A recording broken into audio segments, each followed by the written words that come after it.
for real. They're not for real. It's all a mirage, an Orlando mirage, because, as LeBron said, we got punched in the mouth and we said, oh, we got to get more physical. Right. So here they came, and this is what's so weird to me. Playoff Rondo emerged. Once they put Rondo in, things started to click and pop. Yep. Because the first shot that gets hit to stop the bleeding was by Rondo. He makes an 18-foot jumper, which he's not known to do. No.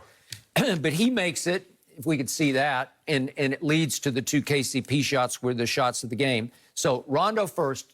Here's Rondo, and they're in big trouble, and he shoots a little step back, fall away, and makes it. I'm like, what? And then here comes KCP, and kicking it to KCP, and this is a rainbow swish. Yes. And I thought, ooh, that cut it down to 10. And here he comes back-to-back with another one that cut it to 7, and all of a sudden it's back to a game. It felt like, uh-oh, the Heat are going to pull away. Right. And those 3 shots put them back in the game. So here's the point for those out there in viewer land to absorb. It's 23-10 Heat. And guess what the run is that the Lakers go on from there? You ready for this? They go on a 77-32, 77-32 run. Let that sink into your brain. 77-32, that's 45 points. They beat them over that stretch by 45. As you know, in an NBA game, certainly, I'm talking about a regular season game, it's hard to beat somebody by 45 over a stretch. Right. Okay, so what started happening to your Lakers? They started raining three-point shots, Yes. and to your point, they're not a very good three-point shooting team. At least they haven't been until lately. And here's the point. They made 11 in the first half, but Shannon, they made the 11. The 11th fell with 3:36 left in the first half. They were already up to 11. Danny Green bombed another 3, which he is highly capable of doing in the finals. The one off the steal. Yeah. and that meant they had 11 threes in not even 2 quarters, because there's still 3:36 left in the half. Yes. Well, I tweeted about this. If you told me on Undisputed yesterday that the Lakers were going to make 11 threes for the game, I'd say, oh, they're going to win big. They made 11 with 3:36 left in the first half. Well, what do you think's happening? Yeah, nothing good for the Heat. Well, we saw this with the Nuggets also, Skip. Remember, they went in the third quarter. They got hot, and they blow you up. Because, Skip, if they make those threes, what are you going to do with AD? You got to double him because you're too small. How do you stop LeBron from getting to the hole without clogging the paint if you got to worry about those guys raining threes on you? And remember, the 15 total threes were the most any Laker team has ever made in a playoff game. The most ever. Okay, that's the most they've ever made in a finals game. In a final game, in a finals game. And yet, 11 of those came with 3:36 left in the first half. And here's the other killer. LeBron's first trip to a ring, 2012, we had 3 big games from 3 sort of unlikely contributors because we had a Shane Battier game, game 2. Then we had a Mario Chalmers huge game. I can't remember what it was. 4, I believe it was. Yeah, it was the first game back in Miami. Yeah, I think it was the second game back in Miami. And then the closeout game 5 was Mike Miller, 7 threes. This wasn't the case last night. No. Check this out. In the first half, those 11 threes, they were made by 8 different Lakers. Yeah. How is that possible? That means everybody on the floor almost contributed. 8 people made threes in the first half, and they all came with 3:30, down to the 3:36 mark left in the second quarter. Well, that's, you know what? That's just too good. So can you chalk it up as, oh, they just had a hot stretch? No, it didn't feel like that, because Anthony Davis looked like Wilt Chamberlain. And he scored 7 of his 11 baskets point blank at the rim in the restricted area. Correct. Okay, if you're going to be able to do that, it's no fair. Right. It's going to get out of hand quickly because it's too easy.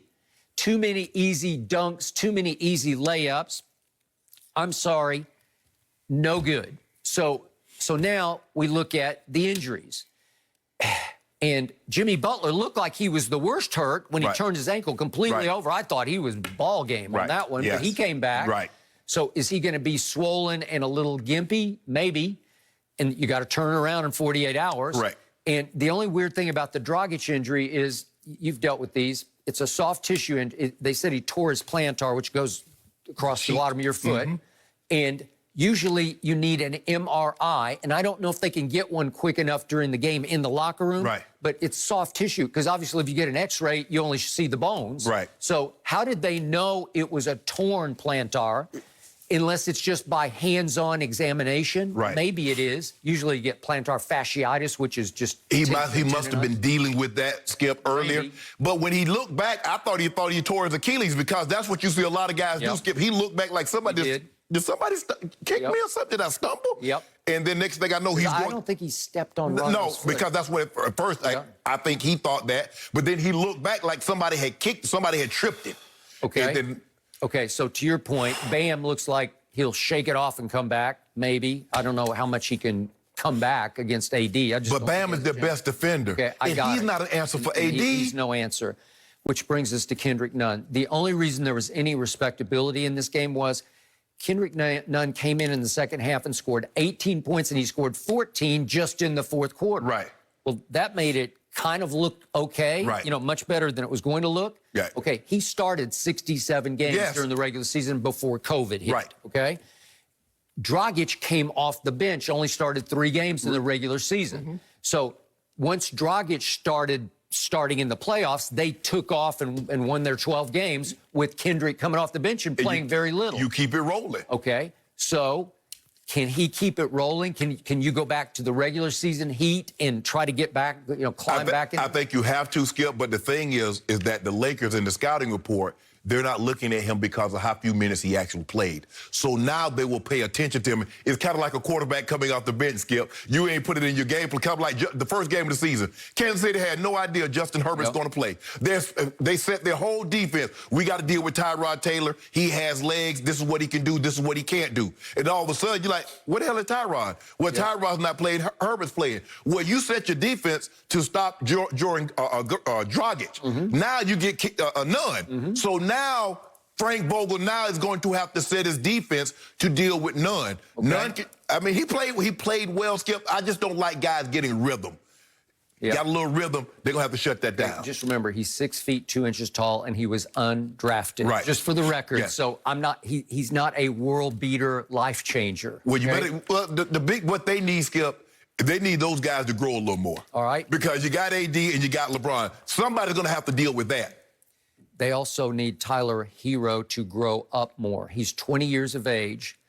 I got to tell you, against Boston, and I watched those games very closely, they went as he went. He saved them twice against Boston, games they should have lost, especially in Game 7.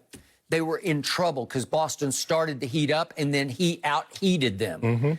And what happened last night in the first quarter, when they tumbled later in the first quarter, he went 0 for 3 from 3 down the stretch of the first quarter. That's when they lost the lead. And then for the first half, he was 3 for 9. And guess what he was, plus minus a minus 30 in the first half. That's absurd. Okay, well, that's your guy. That's your difference maker. That's the guy who comes in and changes the flow, changes the momentum, stems the tide. And he couldn't do it last night. And I hate to say this, but they need the 20-year-old, if they're going to have any chance in Game 2, he's going to have another one of those 30 or 40-point salvos. And then you get Duncan Robinson. Skip, he's a guy that comes in and hit threes. You just don't let him get the shot up. Right. But if he doesn't make any threes, he's a liability defensively. Tyler Hero is a liability defensively. So if they're not making shots, they're of no use to you on the court. I agree, which is why the Heat just have to outscore their opponent. But it's going to be hard. It worked in the Eastern Conference playoffs because they could outscore an Indiana or even a Milwaukee, who I think is flawed and overrated. And Boston just didn't shoot the ball well enough. But here's the thing, though, Skip. Outscore you. Jay Crowder is not taking anybody off the bounce. Duncan Robinson is not taking anybody off the bounce. Iggy's not. Solomon Hill's not. So, I mean, where are you going to... If you're not making... There's one guy. You guys... It's the 20-year-old. No, I'm serious. Well, Jimmy can take you off the bounce. And Tyler Hero can. But for the most part, Skip, those guys are special. They spot up. Jay Crowder's looking to spot up in the corner.